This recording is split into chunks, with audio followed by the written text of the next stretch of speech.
Spain is dope. So is Italy and Greece. Really quick before we go to Eastern Europe, have you been to Greece before or no? I've been to Italy. No, Greece though. No, I haven't been to Greece, so I Okay. can't really speak on Greece, but I heard that it's definitely up there as well. Okay. Cool.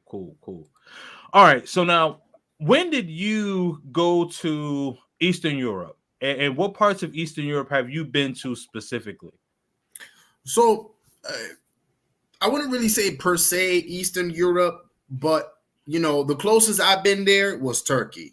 The Okay. closest I've ever been there was Istanbul and Turkey and all that. And that technically, because Istanbul is a weird city because it's kind of like divided up by two different continents. Mm-hmm. So there's a part of it that's European and a part of it that's Asian. So most of the country of Turkey falls in Asia. But Okay. there's a lot of Eastern Europeans that do flock to Turkey. Okay. So what you're saying is that Turkey is not necessarily Eastern European, or it's kind of more of a hybrid, if you will. It's like one of the weirdest countries, but I mean that as a compliment because it's like Okay. a fusion. They say it's where the East meets the West. Okay. So a lot of like Eastern Europeans, since the war happened and all that, they've kind of flocked to countries like Turkey, countries Okay. like Georgia, like a lot of Ukrainians, Russians, just all flock to those countries. Okay. Got it. Okay. And so when did you? So is that the only place in that territory that you've been to, where you would say outside of the definitive Western Europe?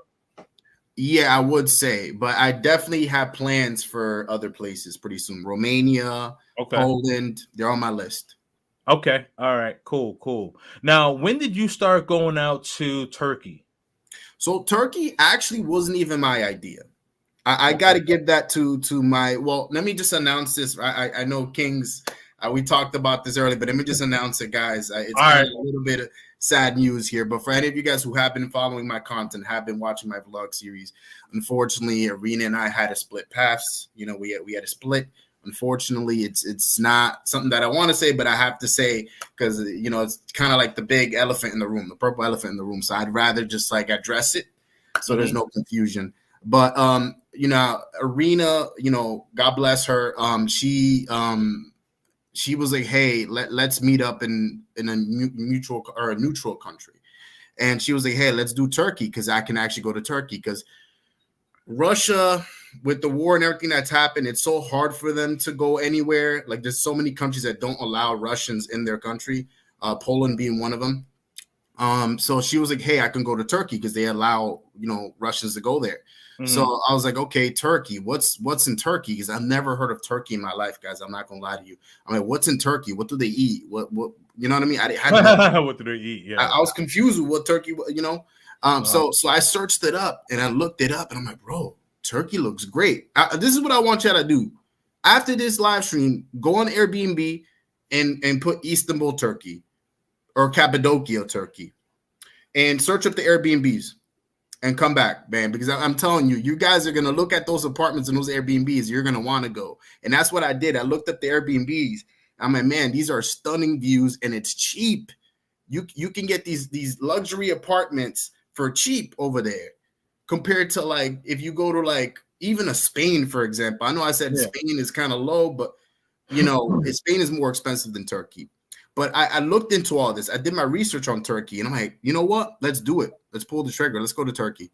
So we went over to Istanbul, which was the first city I went to in Turkey, and it was an unforgettable experience. I think Istanbul is probably my favorite city in the world. It's up there. It's up there, top 3. Istanbul is phenomenal. I recommend everyone should go to Istanbul. Wow. So okay, but let's kind of rewind the tape a little bit because some people may not know who your ex-girlfriend Arena is, but she wanted to meet up in a mutual place. So how did you end up getting connected with Arena in the first place? So here's how we start there. Yeah, we can start there. So basically, we met through Tinder. Oh, okay. Met through Tinder. And at first, I'm like, this is kind of sketch. What's going on over here? Like, I thought it was like a fake account or something because I looked at her pictures. I'm like, yo, she looked like a model. Like, who is this? It's Yeah, good. yeah, It's kind of too good to be true. And we yeah. met up, and then we talked, we FaceTime, and oh, this is an actual real person. Mm. Okay, cool. And then from there, after a couple months of us talking all that, we're like, you know what? Let's meet up. Let's do something. And I'm a big traveler. I love to travel, and I always have. That's always been in my blood. Mm-hmm. And she mentioned Turkey. I'm like, Turkey, what's over there? We ended up going to Turkey. It ended up being a good time, and it was a magical experience. Istanbul is actually they to me. I know a lot of people call Paris the city of love, but Istanbul should be up there as well. Istanbul is extremely romantic, very romantic city, and that's where we met up. Actually, was Istanbul for the very first time, and it was a great time over there. Nice, man. Nice, nice. Very, very, that's very cool, man. All right, so you guys meet up in Istanbul, and what year was this? So this was 2022, but it seemed like it was like 5 years ago, man. Okay, so this was You last know, year. Okay, yeah, this was last year. okay. And how long were you out there when you were out there? So I was out there for about a week, but a week in Istanbul isn't enough. You need more than that out in Istanbul, man, because it's such a large city. In fact, I believe they call it the largest city in Europe. Oh wow. Okay. Technically speaking, it's divided up by two different continents. Yeah, But yeah, if yeah. you look at the whole city as a whole, it's the largest city in Europe. Oh wow. Okay. Search it up. Okay. Yeah. Nice, nice, nice. Now, so you go out there, and what's like, what would you say was the most interesting or shocking thing to you, that a country that you didn't really know of, like you just heard of, right? And you meeting your girl, you kind of, it's kind of like your middle ground or whatever. But what would you say was like more like the most shocking thing to you going to Turkey?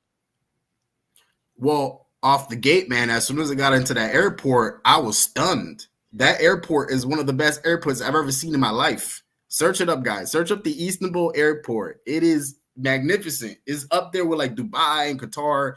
It's great. So there's that. Really? Yeah, man. It's actually ranked, I believe, as one of the best airports in the world. Istanbul airport is up there. I would put it up there. It's the best airport I've ever been to. So that's off. That's the first thing. Because I didn't think that. I was like, oh, this is gonna be a regular airport. No, it was a great airport. So there's that. Another thing is, I forgot what it's called in general. There's a specific term for it, a word for it. But I remember being in Istanbul, and I was napping while I was sleeping, I should say. It was like 5 a.m, I believe. And I woke up to like these loud like prayers. Like it was super loud. Like I was so scared, man. I jumped up in the air. It was 5 a.m. in the morning. Just imagine you being like, knocked out, in bed, and then you hear like super loud, bro. Yeah, yeah, Super yeah. loud. Because we were right next to like a mosque. Like Okay. next to a mosque, because it's a Muslim country, really. Yeah. So there's a lot of different mosques throughout the city. There's a ton of them, and they all have like speakers and stuff. So usually 3 to 4 times a day they have these prayers. Yeah. And basically the first one's around 5 a.m., 6 a.m. But I didn't know that because I was a tourist. Right, right. It scared the living bejeevers out of me. It was super loud and it echoed throughout the whole city. Yeah. The whole city could hear it. And I wish I could show you guys a video. I think, in fact, it's actually in my vlog. So if you guys look at my vlogs, you can hear what it is that I'm talking about, see, I should say. But that was another big culture shock. Was that? Man, so waking up at 5 a.m. Now, due to the fact that like you were with you were with your girl at the time, like did you happen to run into any issues? Because I know like sometimes when you go to some of these Muslim places, if this woman technically is not your wife and you're rooming with her, they may seem it, they may deem it as an issue. So was there any complications when it came to that, or no? So this is what I love about Turkey and about Istanbul specifically, is it's not like other countries. Like I know I've heard Qatar, I think it was Qatar, that you have to be married in order to share a bedroom, or Saudi Arabia as well. That's what I heard. But in Istanbul, it's not like that. They're not as extreme. So Istanbul is kind of like a more liberal. It's a good balance of like liberal and conservative type of views, to where they're Muslim, and you'll see a lot of people covered up, but there's also a lot of people that are loose with it, to where they're showing skin. Like a lot of girls show skin in Istanbul. Really? And then on top of that, yeah, it's cool. I thought it was gonna be like everyone clothed up and stuff, but it wasn't like that. And people are like loose and stuff, showing skin, beautiful women out there. Another thing is you can share the same bedroom. They're not like, you know, they're not strict with that at all. So if you're not married with someone, you can share the same bedroom with them. That's no problem. It's not like other countries where you kind of got to be married in order to share a bedroom. But that's one thing I like about Istanbul. And another thing I thought I would include with this is that I know countries like Qatar and countries like that, it's very minimal when it comes to drinking and alcohol. But in Istanbul, for the most part, almost besides the Asian part of the city, because the Asian part is more conservative, more Muslim. The Eastern part, well, I would say the European part is more like liberal, more like the rest of Europe a little bit. There you can drink. So alcohol is all over the place, you know, not everywhere, but for the most part, because alcohol is a big thing in Muslim countries where you can't have alcohol. Yeah. Yeah.